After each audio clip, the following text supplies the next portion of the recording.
Yeah, it's 5 after the hour, so we could probably get started if you all are ready. Yes, I'm ready. Lori, are you ready? Okay. Well, good afternoon and good morning to the ones who are in the later time or the earlier time zone.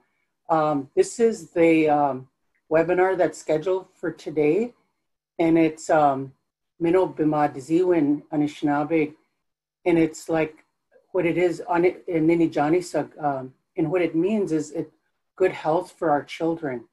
And we have today's guest speaker from White Earth, and I'll introduce her here in a few minutes. I wanted to do some preliminary stuff here. So the first thing I wanted to do is I have this awesome, I get an elder's meditation from White Bison every day, and it starts my day off in a really positive way, in a good way, and it keeps me going throughout the day because it's always a really positive thing. And when we do, you all do the work you do, we all do that work. We need that kind of base to start from in that foundation. So it's called May There Be Peace When We Meet by Audrey Shenandoah from Onondaga Nation. The elders tell us the greatest gift we can seek is peace of mind, to walk in balance, to respect all things. For us to do this, we must have peace within ourselves, and peace within ourselves cannot come unless we are walking the path the Creator would have us walk. Sometimes the tests on this path are difficult, but we know that each test makes us stronger. O Great Spirit, I ask you to whisper your wisdom in my heart. You are the only one who knows the secret to peaceful living and the mystery of harmony. Teach me of your peace, understanding, and balance, and guide me onto your good path. So, and what else I want to do is I want to start it off with the blessing, and in our tribe we also call it invocation. So I have Kinnikinnick that I gathered a few years ago, and I still have a lot of it left. Gishimanidu, Mashkasi Koi Shinikazo, Migasi Dodem, Skogamiwi Zaga, Ginning and Dunjiba. We do Kawishin Gishimanidu Anishinabeg, we do Kawishin Ninijanisag Gishimanidu, we do Kawishin Abinuji Gishimanidu, we do Kawishin Nimama Ki Gishimanidu. I ask for prayers for all of our people that are walking in a good way, and also special prayers for our babies that are in foster care or that are out of their homes right now, and special prayers for our parents and our caretakers who are caught up in that cycle of addiction and who may have issues with mental health or with suicide or sexual assault or anything that they've had, any traumas they've had in their lives. I ask for prayers for them in a kind and humble way. And I also ask for prayers that our people can welcome everybody into our community, no matter what has happened. I ask for those prayers in a kind and humble way, Gishimandu. And I also ask for forgiveness for all of our misdeeds that we have done and forgive ourselves for anything that we may have done. And I ask for forgiveness for the way we've done things to Mother Earth, that we can help her to heal in a very good way. Miigwech for all the goodness you put into our lives. Miigwech for all the wonderful people that are providing services to our communities. And special prayers for all the people that are here. And special prayers for Lori and her family, for her sons and her partner, and for all of her staff. And miigwech for all the goodness that she brings and the work that she does. And I say prayers for our team from University of Iowa, and miigwech for Noah for helping us today in Bikil. Miigwech Gishimandu.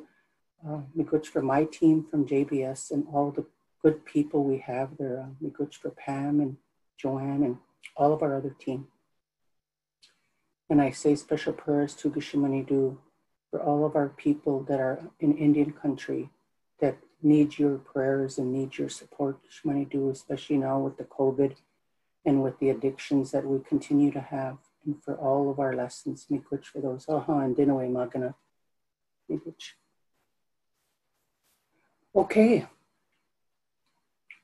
So what I'll do next is I'm going to introduce Lori. Lori works as the director of the White Earth Nation Indian Child Welfare Department. She supervises and manages about 40 plus people. And from a policies perspective, she mandates that all staff attend cultural training, whether native or non-native. And before she was the director, she worked as a child protection worker there at the White Earth Child Welfare Office.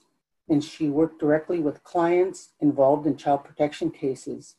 And as a student, she interned there, and she speaks a lot of her own language, has experience teaching Ojibwe culture classes.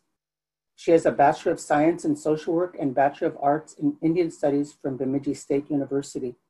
She also has her Associate of Arts from Rainy River Community College. And during her time there, she had mentors that taught her more about her own history and traditional teachings. She assists with cedar healing ceremonies, feasts, and other ceremonies on the White Earth Reservation. She has worked diligently advocating for Native families as the co-chair of the Indian Child Welfare Advisory Council for the past 5 years. She has testified before the Minnesota legislature in child welfare issues that affect tribal families. In 2018, she was an honorable nominee for Child Welfare Exemplary Service Award, Center for Advanced Studies in Child Welfare. In March 2019, she was interviewed by CW360 March 2019 regarding culturally specific treatment, prevention, and healing at White Earth Nation, understanding substance abuse and interventions in child welfare. In March 2020, she presented at the World United Nations in Vienna, Austria on an Indigenous panel to inform treaty and policymakers from around the world on the importance of our way of life and how it is key to our healing. She is a member of the Criminal Justice Institute ICWA subcommittee. She holds certificates in drug testing technician and methamphetamine across Minnesota, misconceptions, realities, and solutions. As a youth, she was Miss White Earth. She has 4 beautiful sons, all dance and live in a traditional way with her and her partner, Orville Bauer Jr. So there you go, Lori, take it away. Bonjour, Migwanagabu Ekwe, Ninijanisag, Magazine and Duadem, Go Biganikag Nindunjiba, Niminwenda Mama Yaya Nungum. So hello everyone. Thank you, Miigwech, Shirley, for reading all of those accomplishments over the years. It's kind of awkward. I really appreciate that. It's just like, oh, that's cool. I appreciate that. It's for us as our people, we always use humor and be very humble, right? So it is a little bit awkward just hearing all of those accomplishments. So I appreciate that. And so what I said in Ojibwe language is Buju.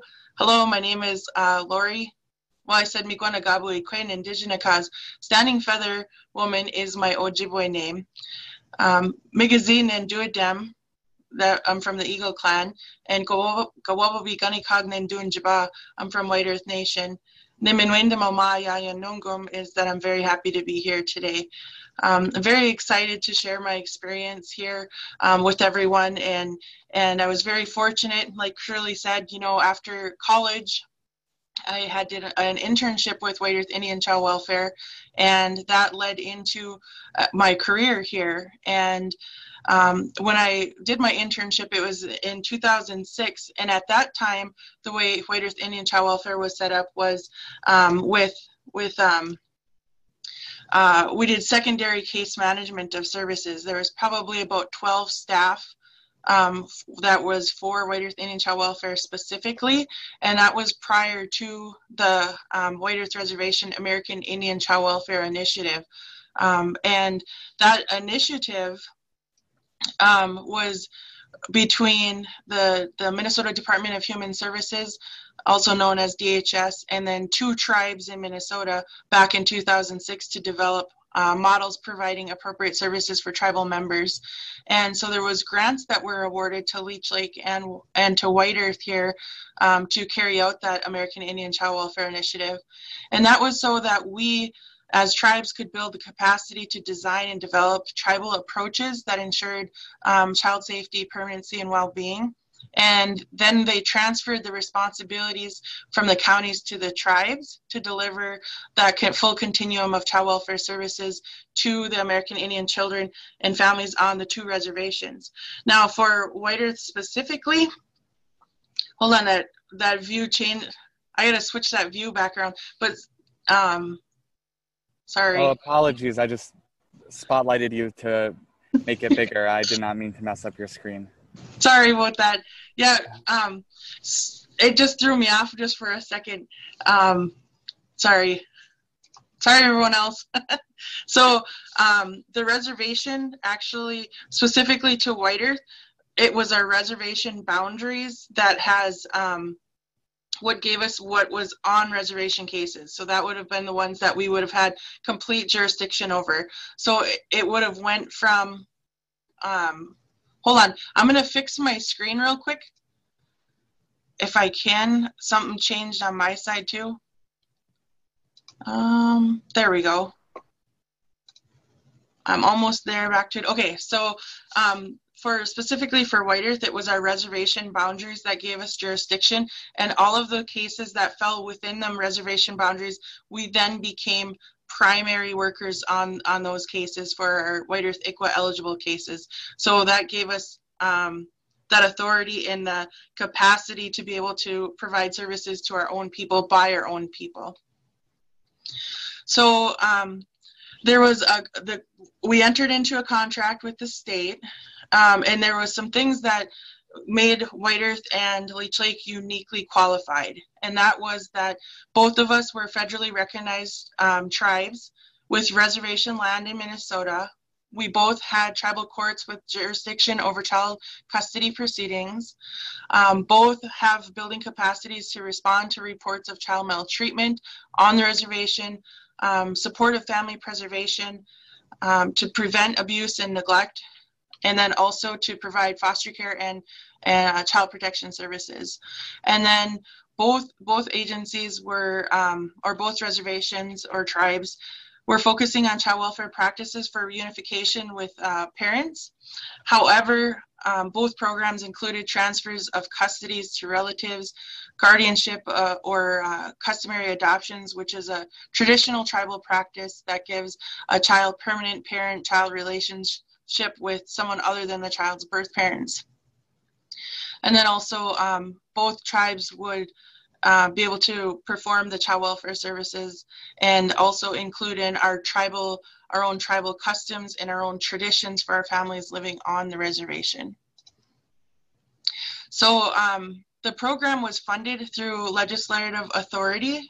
The Minnesota state government directly funded the 2 tribes, and then as a state government to tribal government relations. And then in 2005, the commissioner of DHS had the ability to fund the program with the intentions of enhancing the capacity of the tribes to provide our own tribal services to our children and families. And then also the participating tribes, like both White Earth and Leech Lake, were able to bill for the foster care payments through the Title IV-E of the Social Security Act, and then with those funds it would reinvest back into the programming. So the other thing that we have here in Minnesota is the Tribal and State Agreement, and this is an agreement with White Earth Band of Ojibwe's participation in the Title IV-E Part E program of the foster care maintenance, training, and administrative costs between White Earth Band of Ojibwe and the Minnesota Department of Human Services. The document is federally authorized and bound by law with the intent and spirit of the Indian Child Welfare Act. That document is pretty big, the Tribal State Agreement, but I believe it is public, and you can go online and put in the Minnesota Tribal State Agreement, and it will pull up that agreement that is currently in place.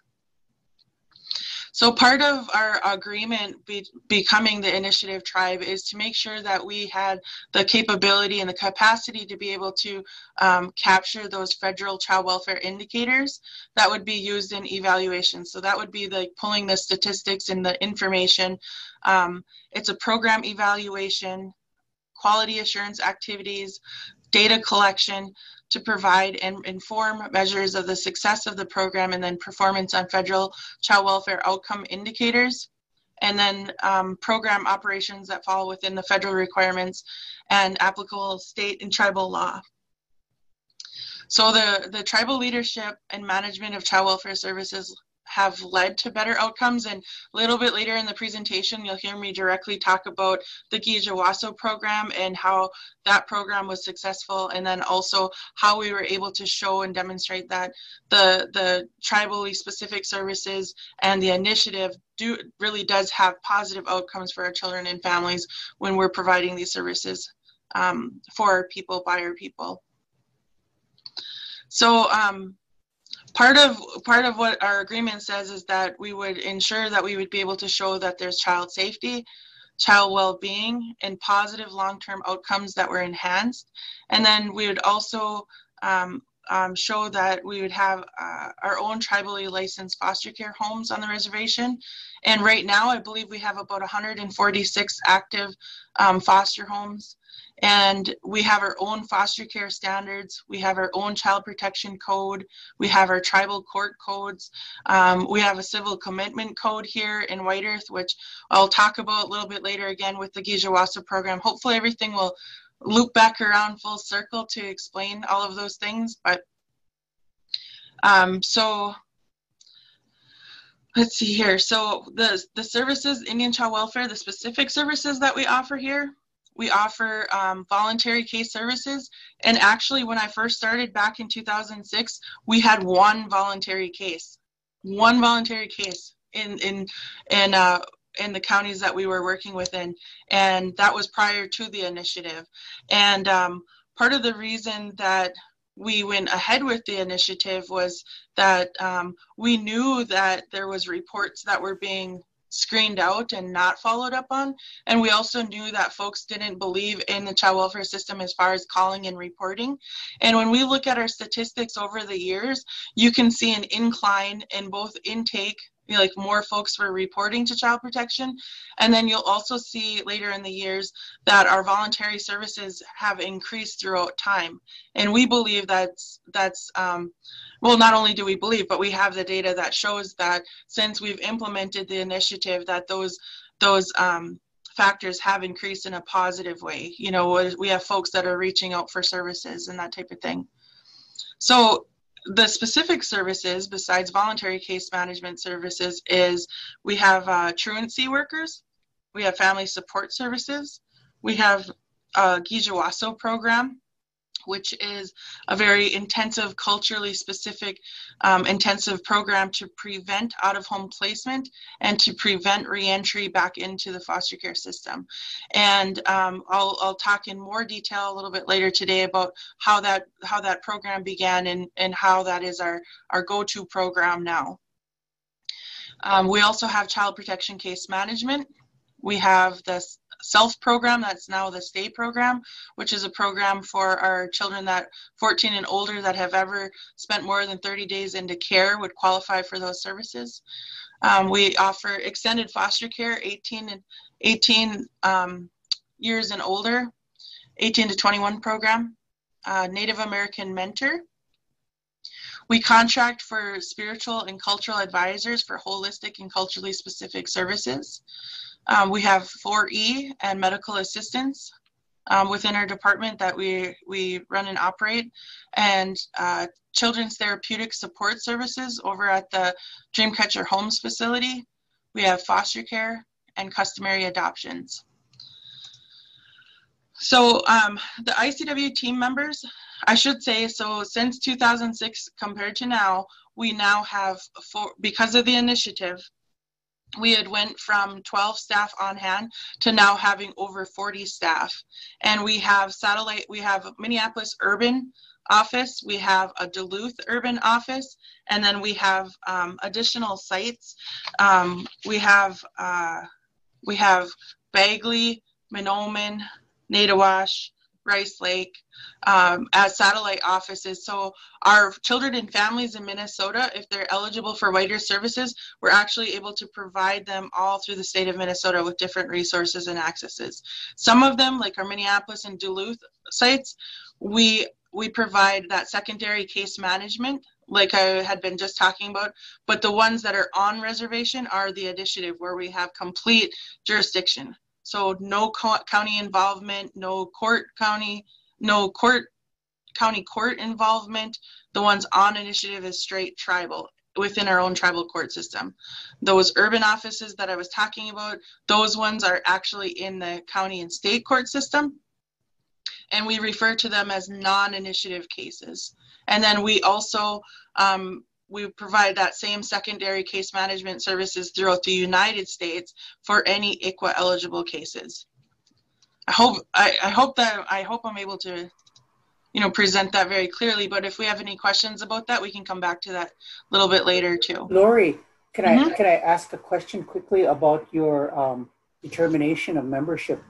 I remember a long time ago when I worked with White Earth, they had it in a resolution that the Tribal Council granted Indian Chawafir the authority to determine membership for ICWA purposes. Is that still in place there at White Earth? Yes, it is. So each tribe within White Earth makes their own determination for membership. So in Minnesota specifically, there are 6 Ojibwe tribes, 7 Ojibwe tribes, 6 of which belong to the Minnesota Chippewa tribe. And it's very unique. That whole setup is very unique in itself. And one of the things that we from White Earth specifically always talk about is that within our tribe, we have a resolution in place that says and designates the White Earth Indian Child Welfare Director to determine eligibility for ICWA case management. And there's a difference between, and this is something that you'll actually see challenged nationally quite often, is there's that challenge that the determinations of ICWA and the determinations of what that means. But so it should be up to the tribe the way it, to determine who's going to be making those decisions on eligibility. But we always want to be cautious and be careful, because there's eligibility for enrollment, there's eligibility for membership, and then there's eligibility for ICWA membership, right? Or ICWA services or membership like that. It doesn't necessarily mean enrollment. And I think a lot of times folks get that mixed up and say, well, they think, well, they have to be enrolled or they're not eligible. Well, we have scenarios all the time, where there's some folks that are eligible to be enrolled in 2 tribes or multiple tribes, or we might look at well, we're right here, they're on White Earth Res, they're eligible for our services, we can provide those services. So we actually determine our eligibility through our White Earth resolution. And then, like Shirley was saying, that gives White Earth Indian Child Welfare Director, which is me, the only person that's designated to the tribe to say whether a case is eligible or not eligible, so. And that may vary. That may, like Fond du Lac, another tribe within our state, maybe do it different. We know Red Lake does it differently, and they're their own sovereign nation that is not part of the MCT tribes.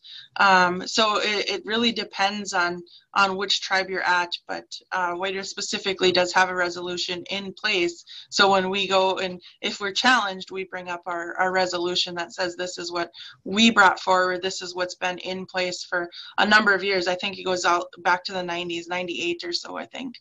But good question, and thank you for that, Shirley. So when the process of White Earth Indian Child Welfare is that we report, we'll go to that eligibility piece of it that Shirley was just saying. So one of the things that we get the report in, You know, the report can come from a voluntary reporter. It can come from a mandated reporter. Oftentimes we see our own families calling in because they're concerned about their other family members. So I would say we have more reports coming in from families versus any place else, you know, and they're looking for assistance or help with their brother, sister, mom, uncle, relative, neighbor, whoever it is. So that intake comes in, and once we get that intake in, we check for the eligibility. Is this on reservation, off reservation? Is this case eligible for ICWA or not eligible for ICWA? If it is eligible for ICWA and it's on reservation and it's ours, then it's our jurisdiction. If the child's enrolled in another tribe, then we cross-report and notify that tribe, and then we also notify the county of which that child resides in. So we would cross-report those ones out and keep the ones that are eligible in for our department. And what we do is we take the information, we get the mom's name and dad's name and grandma and grandpa's name and dates of birth and the children's name, and we bring it down to our enrollments department, which is just down the hall, one door, and they do an eligibility check on, and that will give me the information that I would need to figure out, are they eligible or not eligible. And so after we get that report, we either screen it in once we find out the jurisdiction, and then we either close the intake saying not enough information, or we open it up, we screen it in. If we screen it in, then it goes to either refer current work group, we already have an open case, or it might be screened in for assessment, or it might be screened and sent to the Ninijanisag program. And that's a voluntary case management program. Or we may screen that intake out, might be not enough might be out of jurisdiction, might be a malicious report, maybe not enough information. So once we actually screen it in, it's opened up.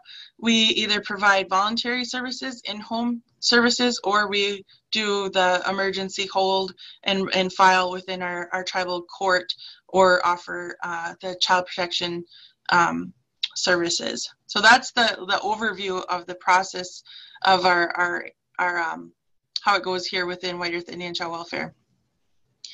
So the way we do the screening is that we have 3 social workers and supervisor that will screen the report. We either screen it in or screen it out, and then we write who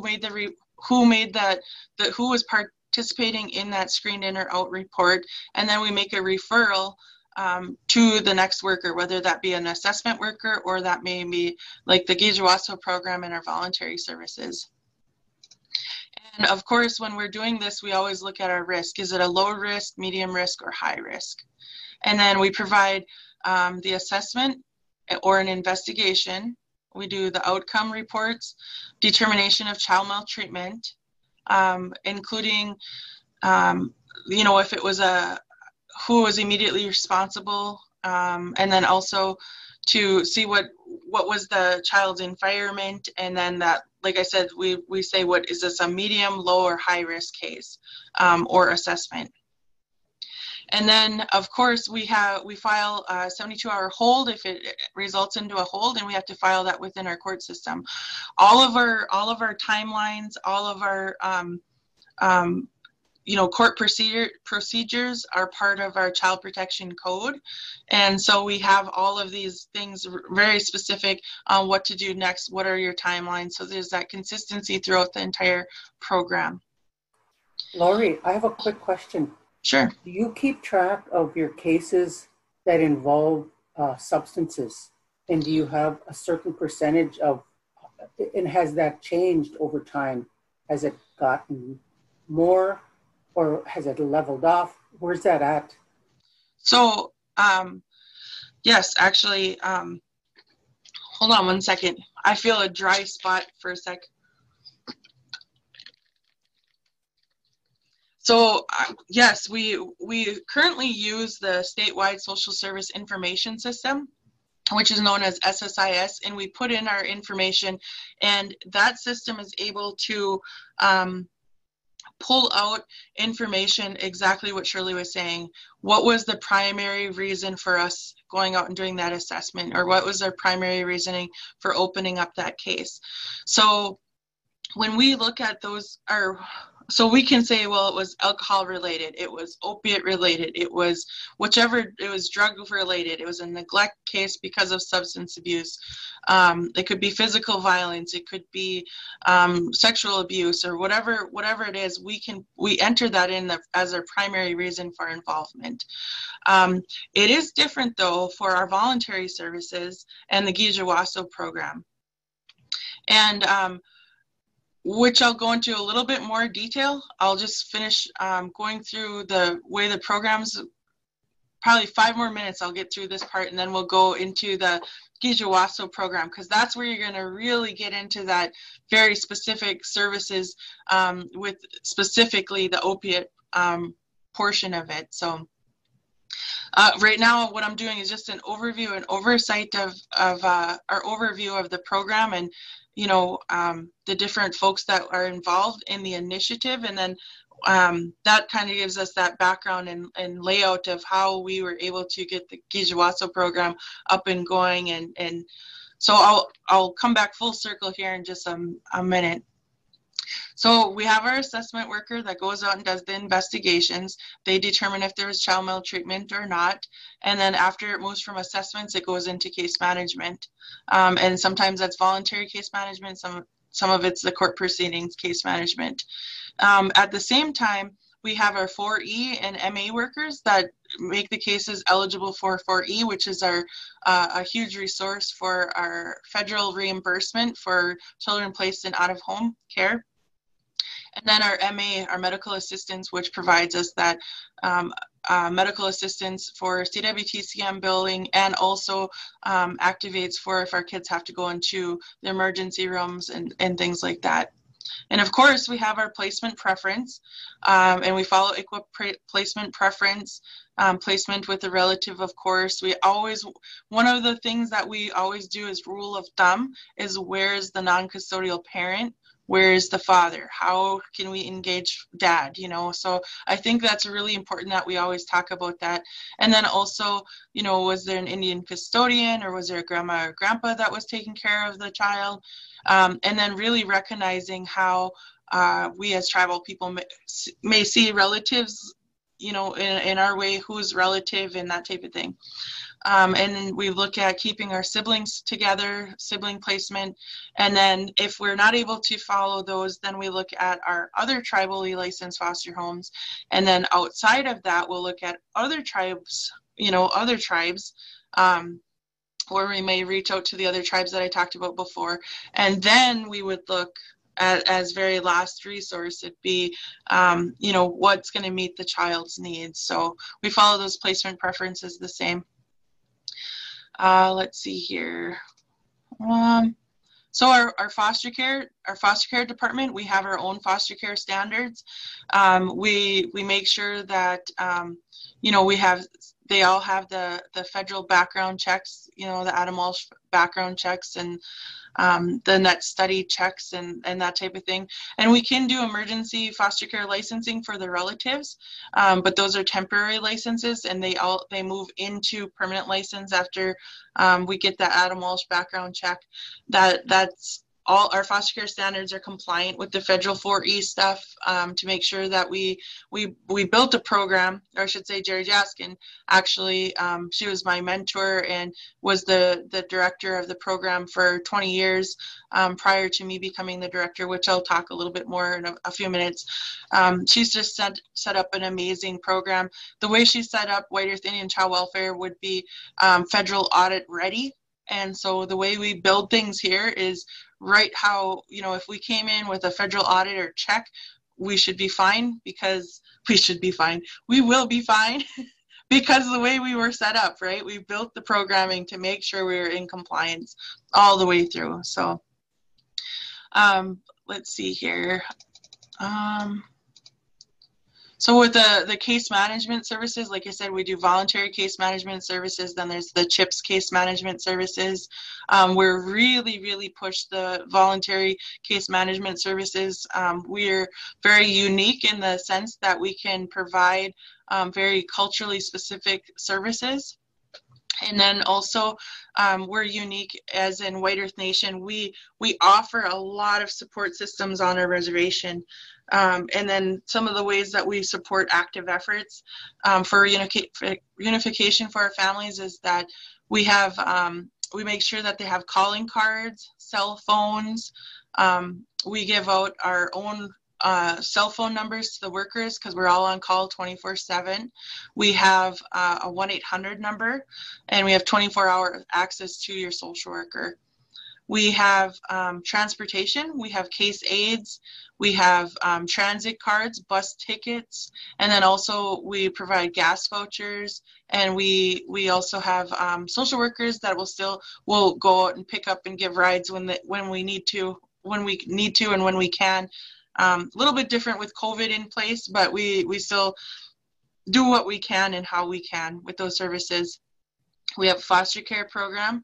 We have trauma-based mental health services for our children. We offer child care.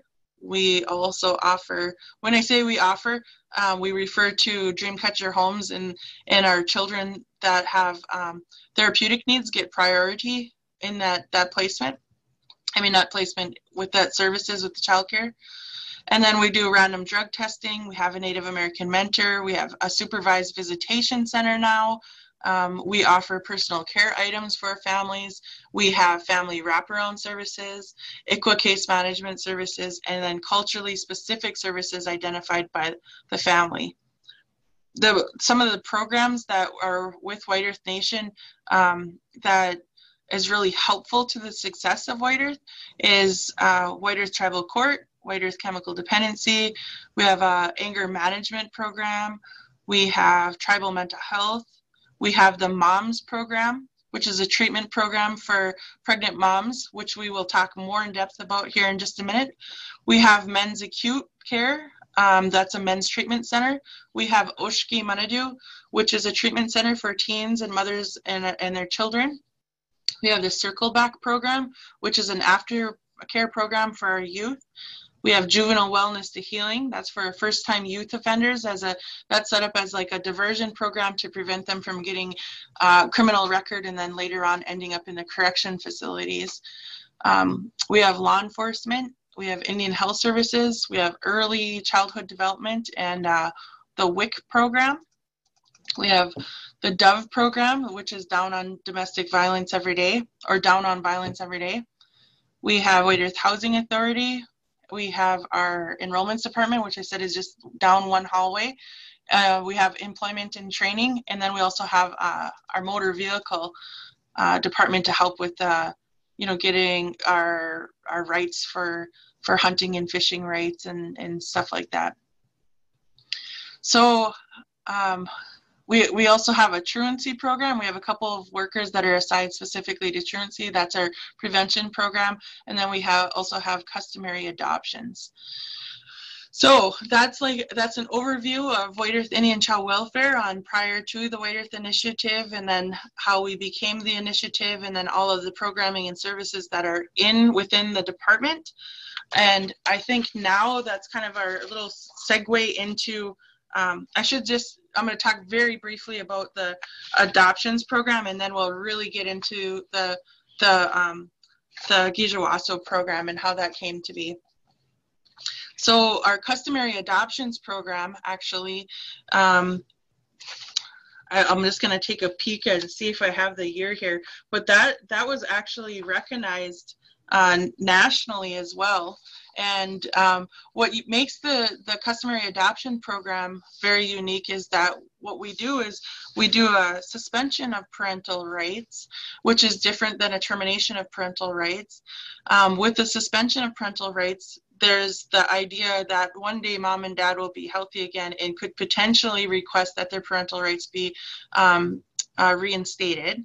And then also that the suspension of parental rights will always keep the child and the family connected to the tribe, because we're not going to sever or cut off that relationship. And we know that it's super important for our children with their adoptions to be connected to where they came from and know who they are and their identity and their tribe. So that's very different than a termination of parental rights. Termination of parental rights is basically cutting and severing the tie between the children and the parent, which we don't believe. We don't believe in the termination of parental rights. However, there are some times, in some cases, that we know that they move forward with the termination of parental rights.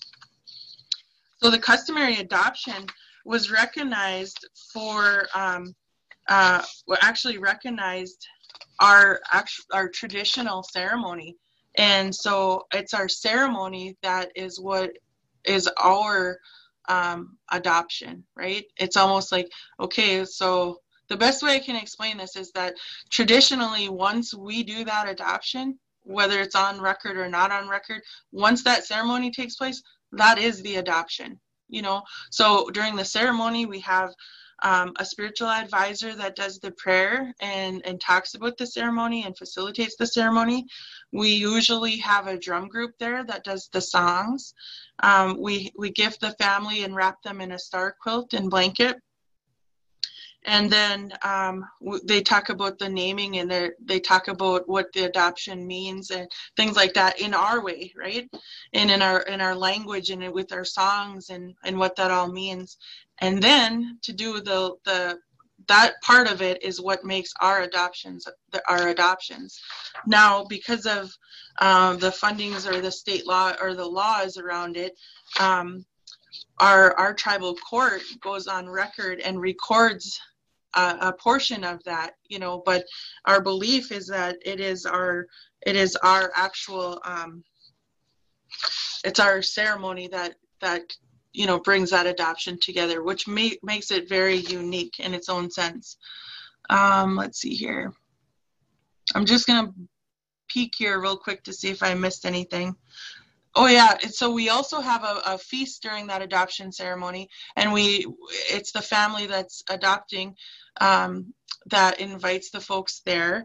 And then also, let's see here, the kids and the folks are gifted with gifted a little gifts and stuff, and we have a feast, and we really honor that ceremony and the family, and we do it in a good way, you know. And White Earth Nation was recognized for the customary adoptions nationally.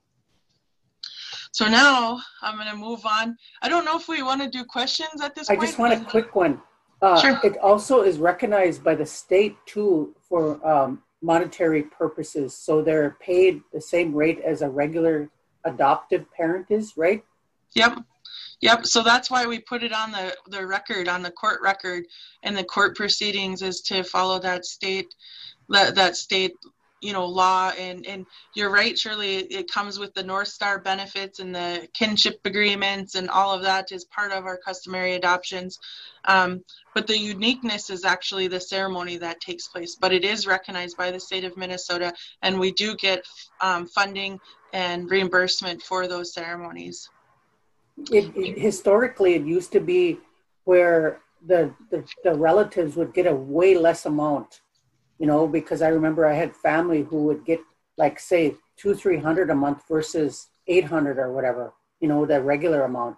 And so with the new legislation, which I remember, I think Jerry advocated for, you know, very assertively, her and, I don't know, probably Luann or somebody. Yep, it was Luann. Yeah, Luann. So I went to the Minnesota legislature, and they got the approval, and they recognized customary adoptions, which was unheard of back then, but it's becoming more common nowadays.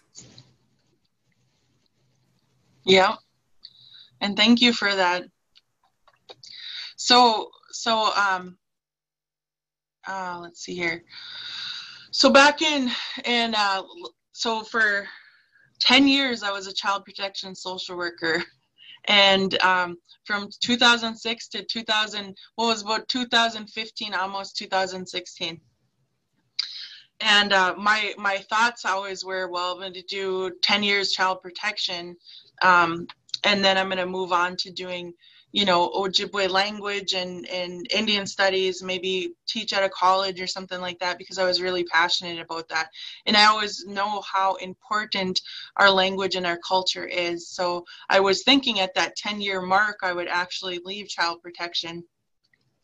And so that would have been in 2015. And Jerry Jaskin, who's an amazing, brilliant woman, created, you know, all of the services around White Earth Indian Child Welfare. And she was my mentor, and she had just she was just brilliant on how she set things up, and to be thinking years ahead like that was really cool.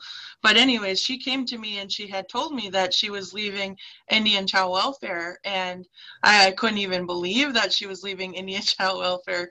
You know, I was so shocked, and she had said she asked me to consider being the director of the program. And I thought, no way, there's no way. And she says, no, really, you should, you know, think about it, talk to your family about it. And so I was thinking, well, I don't know, you know. So we have Lynn Lund, she's the assistant director here. She had been here 20 plus years, and, you know, just culturally, you know, to think about my elder that has been here far longer than I have been. And so I talked with her and I said, you know, Lynn, what do you think about me applying for the position? And I said, do you want to apply for it? Are you going to? She said, yes, she was going to apply for the position. So I thought, well, I'm not gonna go against, you know, my elder within the department.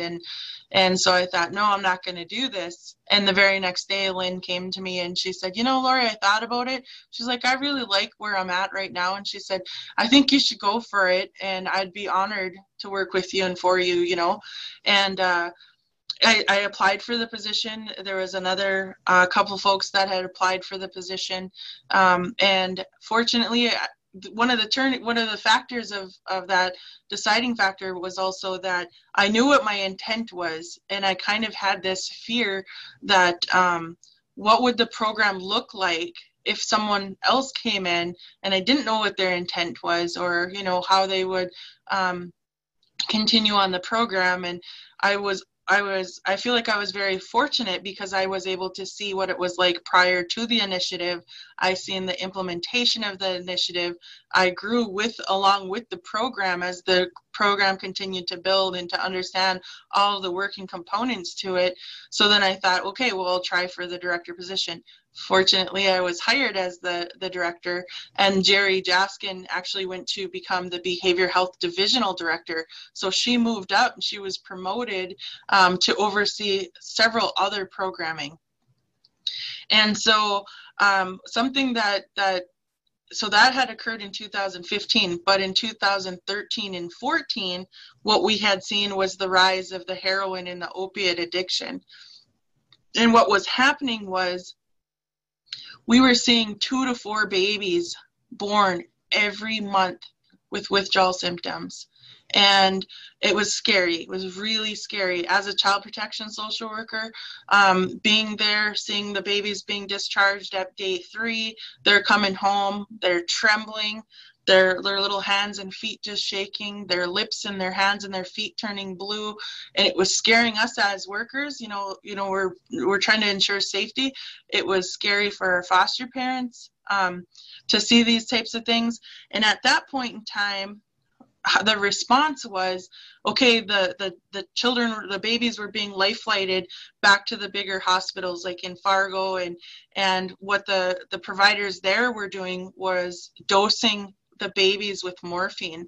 And when they were dosing the babies with morphine, it was causing longer hospital stays. So the children or babies were in the hospital for a month at a time with this dosing and weaning off from the dosing, and then us not knowing the effects of this. And one of our medical foster homes had one of the babies come home to her, and she noticed on the label that it didn't look right. So she didn't administer the dose, and then she contacted the medical provider, and they were so grateful and felt horrible, but there was a misprint on that label. And that misprint, if she would have dosed that baby, would have very likely overdosed. And that was like the turning point. I mean, really, that was a huge, serious matter. We have 2 to 4 babies born every month with withdrawals. We have this baby that came home from the hospital, went to a medical provider. Luckily, she knew what she was doing, and she knew something wasn't right, you know, and she reached out And so at that point in time, Jerry had brought this information to our drug task force, and our chairwoman at the time had declared a state of an emergency against opiates and drugs. And at that drug task force meeting, Dr. Gardner was there, and Jerry had talked about, you know, we're having the babies come in and we have to do something about this. And Dr. Gardner actually started researching Subutex, Suboxone, methadone, you know, morphine to babies, all of that stuff. And he came back with a report about how Suboxone had the lesser, or there was like the safer of all of the options, right? And so our tribal council says, okay, well, we want this up and going. We want it up and going in 90 days. Well, by this time, Jerry was promoted behavior health director. I come in as Indian Child Welfare Director. And she starts working on developing the MOMS program. So the MOMS program is the Maternal Outreach and Mitigation Services Program.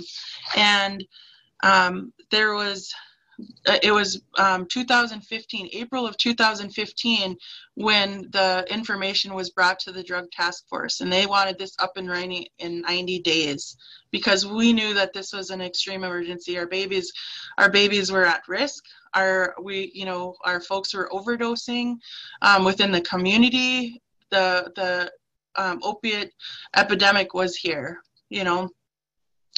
And so the MOMS program had 5 parts to it. There was substance abuse counseling with intensive outpatient up to 100 hours. There was group one-on-one. There was aftercare services that was 48 hours one-on-one. Mental health therapy, including case management and ARMS. There was dosing of Suboxone and Subutex, and then there was a cultural component in spiritual healing, and there was random drug testing. That was the 5 components of the program. But I can tell you this: the reason why that program is so successful is because we had culturally specific intensive services that was offered to our families. That's where we were seeing the Gijikan ceremonies, or we were seeing the cedar ceremonies, the healing ceremonies, grief and loss ceremonies, the naming ceremonies, and fasting ceremonies.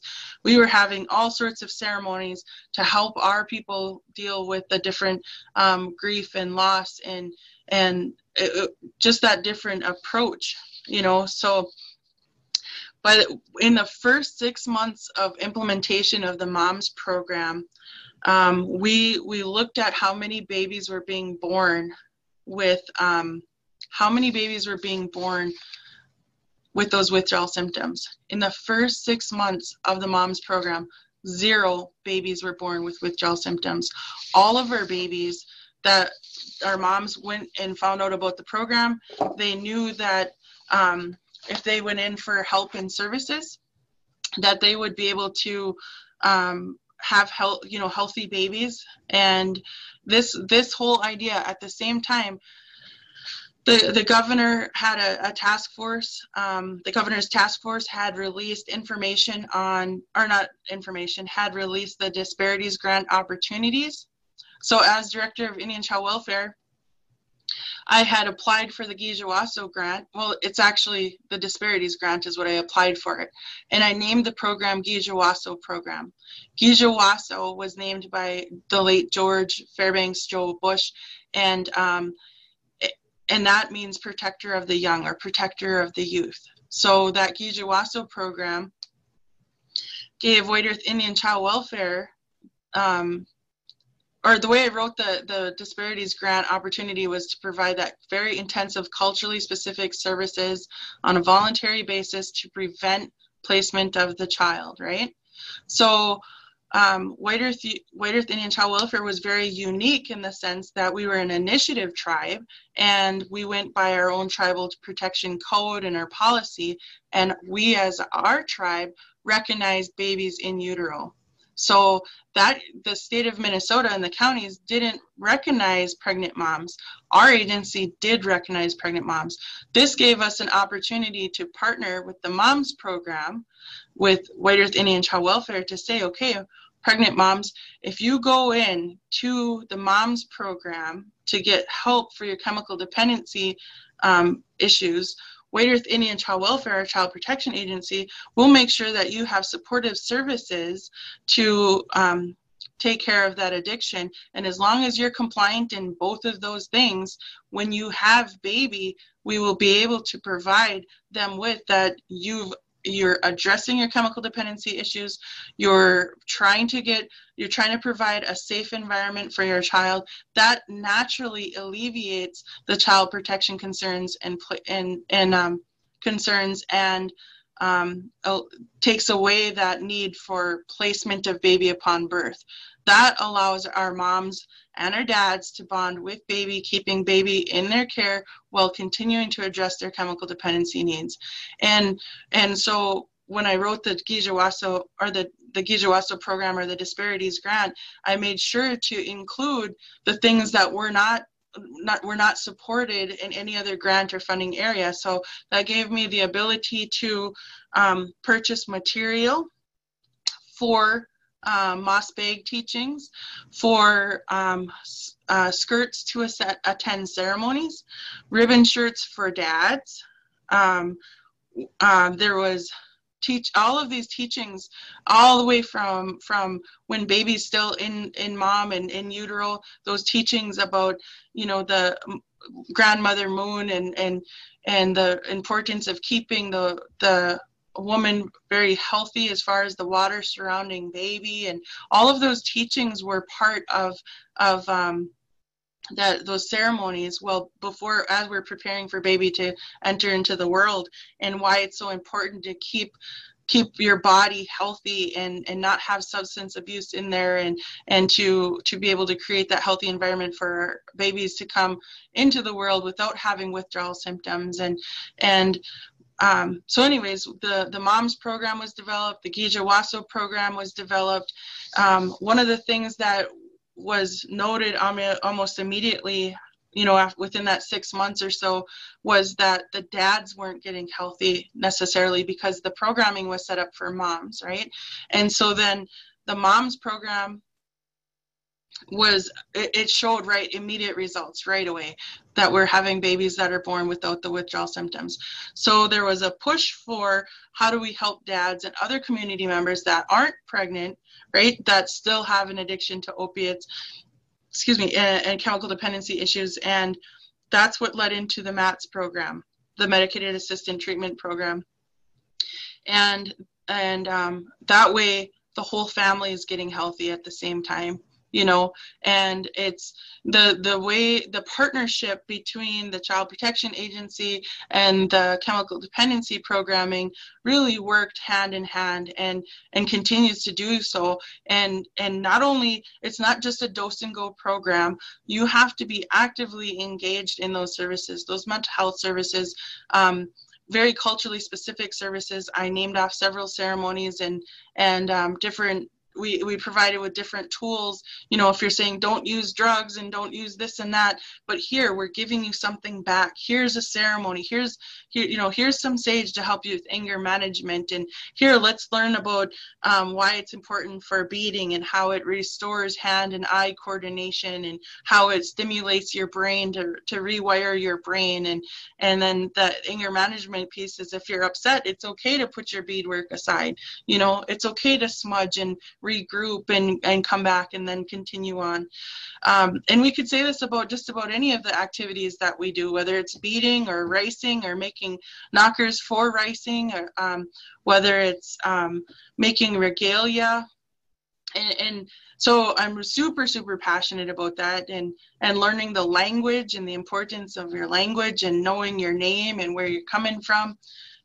So this approach actually would be how to help our parents that are struggling with addictions, how to use our elders as resources to help, and then also for our rites of passage ceremony for our youth and our teens to understand the importance of their name and identity, and where they come from, and for them to be able to access those services so that's the prevention of the addiction, the cycle. And then even our babies, right, and our youth as they're growing, they have all of the ceremonies and teachings and that way of life, right, Bimadiziwin. And I was just thinking, Bimadiziwin, Ninijanisag, Anishinabeg, right? That those, how to provide that good way of life for our youth as they're growing.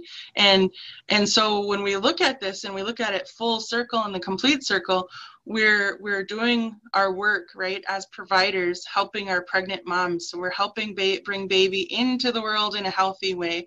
And then we're providing enough services so the families, as that child grows, will have those teachings of culture teachings and way of life in a good way. So when they're teenagers, they're learning their rites of passage, where they're learning their responsibilities and roles to prevent domestic violence and teen pregnancy and gangs and drug use and drug sales, right? And then when they become parents, that cycle is restored back to the way it was, right? And when they become grandparents, they're helping with ceremonies, and that's how we're going to heal our whole entire cycle of all the way from prevention, addressing what we're doing, addressing the concerns that we have right now. It just really comes back full circle. And with the Gijawaso program, within the first 2 years, I'd say about 2.5 years, initially we knew that there was 146 successful cases. There was 146 that had been prevented from going in out-of-home placement. There were 19 that did go into placement, but it was still an 85% success rate. In addition to that, currently, as of 2000, probably the end of 2019, we prevented 300 children that would have typically entered into the foster care system. 300 of them remained with their parents safely while addressing their chemical dependency issues. In addition to that, just a couple really quick side stories, and then we'll go into probably questions and stuff. But to give some real life examples, we had a mom who was shooting heroin. First time mom, so she didn't have any other kids, pregnant with twins. And when she learned and knew that she could come in and seek voluntary services without having placement of her children at birth, she was all on it. She was there. She went to programming, she participated, and now she has 3 years of sobriety, and she helps other women through this process. And that's something else that the Moms in the Mats program is they do just excellent. So they hire, actually, once they have a certain amount of sobriety, they hire those that went through programming as advocates to help others come through the programming. And you know how earlier today I talked about, well, we had one voluntary case? Well, we have an average between 50 and 75 voluntary cases a year. And that's mostly from word of mouth. Folks understand and now know and see child protection a little bit differently and say, you know what, if we go there, we can get help to prevent that placement. And if we prevent that placement, we prevent that trauma. If we prevent that trauma, we're preventing those addictions and that cycle of abuse. And so I'm super passionate, obviously, about this. That was just one of the stories. We also had a dad. He was almost had his parental rights suspended as we were building the programming. And for the first time in the majority of his life, he actually became sober. And that's how he would describe it. Is like, I would have never thought I was going to ever be able to be sober. Well, he is a father of 9 children. And what he did was he got involved with the MATS program, worked with Indian child welfare very intensely, and he really truly wanted to have his parental rights. He wanted to keep his children, willing to do whatever it took. And some of the things that he did was he went out and he harvested wild rice, and he went and he picked sage, and he was supported by our department by buying the $12 or the $8 JB weld to fix the hole in his canoe. And the guy down the road sold rice knockers for $35, and he bought the bill at the Menards for $12 and got him out on the lake racing. So when he went out ricing and harvesting rice, which is our cultural way, right? It's a sustainable way of living. Went out, got the rice, came back to the community, sold the wild rice to his community. So now he's giving back. He also has that instant self-gratification because he accomplished something within that day. And if you know in chemical dependency, you know how important that is. It kept him busy for hours, right? And he made money. He made $300-400 that day. So what does he do with that $300-400? He can pay an electricity bill. He can fix his car. He can buy new tires. He could go grocery shopping. Whatever it is, he brought that in, right? All using his natural supports, all that's culturally specific. But the most important thing, I say this all the time, the most important thing, his 9 children watched him do that. Watched him get food for the community, watched to be sustainable, watched about their culture, and now they know, and they will always remember, this is how you can make money. Not out selling drugs, out there seeing the rice, our natural environment, go out and get some food and come back and we could eat that rice tonight, or they have to probably let it dry and stuff, but you know what I mean. That whole cycle is just an amazing, beautiful cycle, and we know that's what works for our people, but the way the systems are set up within the state is, how do you recognize that? How do you get that services implemented into something that we can pay for or fund? And I'm just very grateful and fortunate that I had the opportunity to write that Kijawaso disparities grant opportunity to be able to purchase things like material. Why is material important? Because it provided a skirt for our mom. Why is that important? Well, she went to ceremony. Why was that important? Because she had grief and loss and had to go through the healing process, or went through the healing process, and that's what impacted her. That helped heal her broken heart. And that helped her get new tools and new ways to address chemical dependency. And then, like I said, most important thing, her children will now see that teaching. They'll know the teachings, and they'll be able to make that regalia or make whatever it is to help them change that whole entire cycle. So with that, I'm sure I missed some things, but I'm just so passionate about it, and I wanted to hear back from everybody. I see that our time is ticking down there. So miigwech, meet you, and I'll just open it up for questions.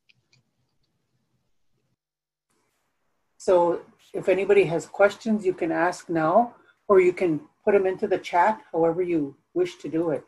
I know some people don't like to get on, like verbally. So then they'll put it in the chat. Just want you to know, Lori, I got one person that said absolutely awesome. So she really liked it.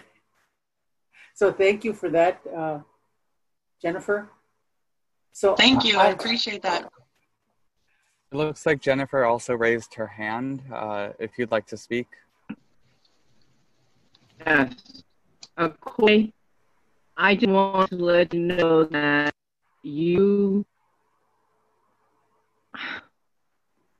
I'm so emotional right now because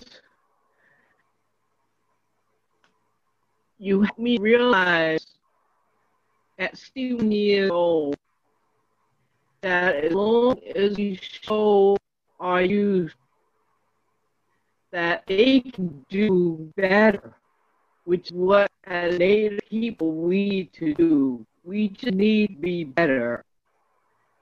And we can show our youth this.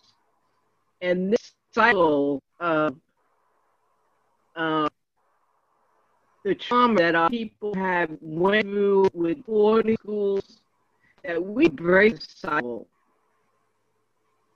But we as elders and as seniors and as young adults, we need to show, not just talk about it, we need to actually show our youth that this can be done. And you really helped me to realize that. To Bune. Thank you. Well, thank you for your comments, Jennifer. I know that it was a little bit difficult to hear a little bit, but if you don't mind, I'm just gonna kind of recap just a little bit of what you were saying, and that was that you were very thankful that this was brought to your attention because you believe that we could do better, and that we're very resilient as people to how we can really change this cycle, and to really believe in changing that cycle, and then to know that our ways with the singing and dance and things like that, that we can do this and we will do this, right? And that we can all play our role and our part on making sure that these things can continue on in changing that way. Absolutely. Absolutely. Miigwech, and thank you. So you have another comment, Lori? Actually, a couple more. David says, great presentation. Thank you. Thank you, David. David's, he's with the Havasupai tribe from Arizona. And then Mike Ortiz says, love your passion. The positive aura you give is highly encouraging.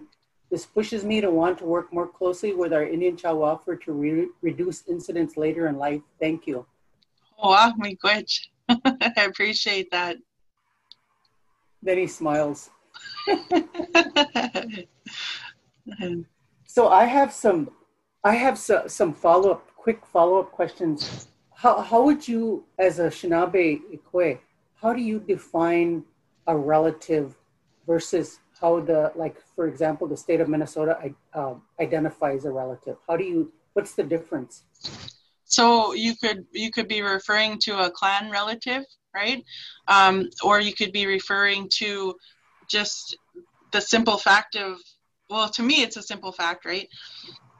So in our culture is that our aunties are like our moms, right? And our uncles are like our dads. And we may call someone grandma that's not biologically our grandma, but that's our grandma.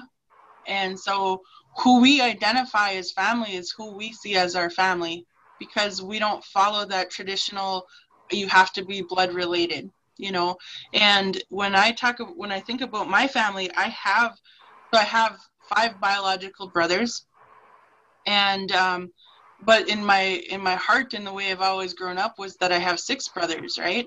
And when I say we, my mom and dad, basically, you know, adopted John, who I'm referring to as my 6th brother, you know, and he calls me sis. And if anybody asks to say, this is my brother John, without even skipping a beat, you know, and that's my brother, even though we're not biologically related as siblings, but we've grown up as siblings and we know each other as siblings. And some of my close friends, I may call my aunties, you know, they're my teachers, my mentors, you know, or I have an elderly lady, and she calls me sis, you know, she calls me her sister. She's like, hey sis, this is what's going on, or this is what's up. So it really depends on the family and how we as Native people identify and see family as maybe not the same as Western view. And we need to be mindful of that and respectful of that. And it should be up to the family or the family to determine who is their family and what they go by. And then, like I said, it could be your clan sister or your clan brother, or however they identify. Okay, miigwech. So I have another question. Do you utilize, or have you utilized, or has any other program utilized that civil commitment process? And how does that work at White Earth? Yes, I thank you for bringing that up. So I did bring up the civil commitment process, and we know sometimes our families are just too sick really to make those decisions, and that's when our other family members step in. And I believe in that process. Now there's a whole there's a whole civil commitment code, because we have to be mindful. We don't want to be impeding on people's human rights and things like that, but we also need to protect when we need to, you know. And I believe it's 3 family members can write a letter to the judge to request that a civil commitment be, you know, be on somebody. And then, so that's one way. But the other way is that when we know that, actually, I'm going to actually pull it up really quick if I can. But we know that our babies, we recognize our babies, right? We recognize them in utero. And that's what the uniqueness is of our agency, is that we know that we have to keep our babies healthy right from inception or whatever. And I'm going to hold on one second because I want to read this. I actually typed it up and it comes straight out of our civil commitment code. But it will answer exactly what you said. And it's said in such a beautiful way. I hate to not read it. Hold on one sec. So I asked that because I heard a young woman who had been through moms, she talked about that. She talked about how, she was on verge of being civilly committed and she was pregnant and she was hiding out. And then she, after she talked to the officer, he gave her the option of working with moms instead of, being civilly committed, going that route. And she opted to work with the moms and with child protection. And her outcome was very positive. And then she later on became a worker for the moms program. So that really showed me how some of the tribes in my career, I've worked with civil commitment, and it's not how you think it is. It's always done in a real holistic kind of way. And it's about the relatives really caring about their relative and wanting them to have a better life. So that's how I look at it. Yep, it's in a good way, and this is why I have to read this because it's so cool. I'm just going to read it really quick, okay? Anishinabeg people hold our children sacred, and they're the fundamental responsibility of a tribe. Our old teachings inform us the sacredness of a child being selected by Gichimanadu as spirit being to travel through various worlds and experiences on this journey to life inside of its mother's womb. The world experienced by a little spirit are several, so that the spirit is taught how those other beings are, to respect them and to have connection with them later as human being. The little spirit is made into a human being given to that mother and father by Creator to nurture and care for, to protect, to teach, and to raise. Parents are given the significant responsibility by the Creator, and is why we say human laws can never sever the ties that the Creator has given. However, at times, parents are unable to meet the responsibilities entrusted to them by you to do. When this happens, then the Anishinabeg people have the responsibility as a second set of parents to this child to oversee the welfare and to make decisions about the child. Children are given a special place in our society. We want to nurture and protect them while incorporating the systems that promote the well-being of our family. Our internal system needs to meet the needs of our family and our Ninijanisag. The required guidance at times from elders, community members, and people invested in their well-being, and a local child welfare act, or a local child welfare commission can aid in providing us this guidance. And so that's what leads us into that civil commitment portion of it. And then so with civil commitments, it says there's medical evidence that suggests that prenatal drug exposure or alcohol exposes the child at high risk of having medical, psychological, and social problems after birth, which could be the fetal alcohol syndrome, or the effects of an infant that are born prematurely, have low birth weights, and then other significant medical problems. White Earth Band of Ojibwe recognizes the need to protect its future generations and therefore specifically provides the protections of the unborn child. So when we're talking about that resolution in that code, we talk about how at times that we have to do this, but like you were just saying, Shirley, that it's done in a good way. It is to protect that unborn child, to protect our future generations. It's not about having power or control over someone, and we know sometimes our parents are just too unhealthy and not in a good place where we need to step in. And like you said, it's mostly our families that are doing this. And then sometimes it's our families and community members, grandparents, parents, siblings, sisters. But sometimes a child protection agency also has to step in, just to help and protect our children. I just think that was just a beautiful way of how we look at things, to why we as White Earth Nation recognize the spirit, the child as a spirit with a human experience here.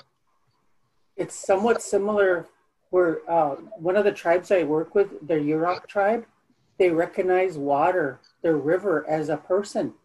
It's like awesome. It's like so, you know, like it's Aboriginal, it's indigenous. This is how our people have always been. You know, they look at, you know, a living thing as a person. So then they have rights, you know, whereas if they didn't have rights, then they could just do whatever they wanted. So I have a couple other ones, comments, Lori. So Noah, on a side note, there's a GIPRA evaluation, everybody. So please fill that out. Don't forget to fill out that GIPRA because it helps with the evaluation part. And then Lisa says, thank you so very much. So inspirational and gives hope for us as we continue to navigate our relationship with our county DHS and the state. Awesome. Noah, yeah. And Noah says, agreed with all the previous comments. Thank you so much for your presentation, Lori. It is amazing to hear about all the great work you and others are doing. And then L.O. Merrick says, thank you for sharing and for your dedication. The services you mentioned are so needed, and the effort in getting them in touch with these services gives them the message that they really do matter, and these are people who care. And then Jessica says, thank you so much for sharing. Good, everyone. It's been an honor to be able to present the information today, and I really appreciate the time spent in the comments and the feedback. Makes me feel just good today. Well, since I've known you, Lori, your energy is always so positive and upbeat, and no matter what happens, you know, you reflect the resilience of our people, you know, because our people need that hope, especially right now, because there's like, we have the COVID, we have this virus, and then also we have continuing to have in our epidemic of, you know, not just opioids, but methamphetamine and so many other substances we have to deal with. And then you cap that with the mental health issues that are so prevalent in our communities. So when you have the kind of hope you have and the inspiration, I think that really helps our communities to know that they can do it. They can do it, do the work, no matter what. So miigwech. Well, miigwech for that too. I appreciate that. Are there any other questions? Anything else anybody wants to say? So we're getting down to the top of the hour, and we'll see you again. Gigawabamin. Gigawabamin. All right. Miigwech, Noah. Hi. Miigwech to both of you. And this presentation was recorded. So if you would like a copy of that recording, I think it takes a little while to kind of process, but feel free to send me an email, or, you know, I'll just send out the link to all those who attended, if that's okay with you, Lori and Shirley. Yes. So Lori, you okay with that? Yeah, yes. I'm fine with that, miigwech. Okay. Thank you. We'll see you. See ya. Nagaj.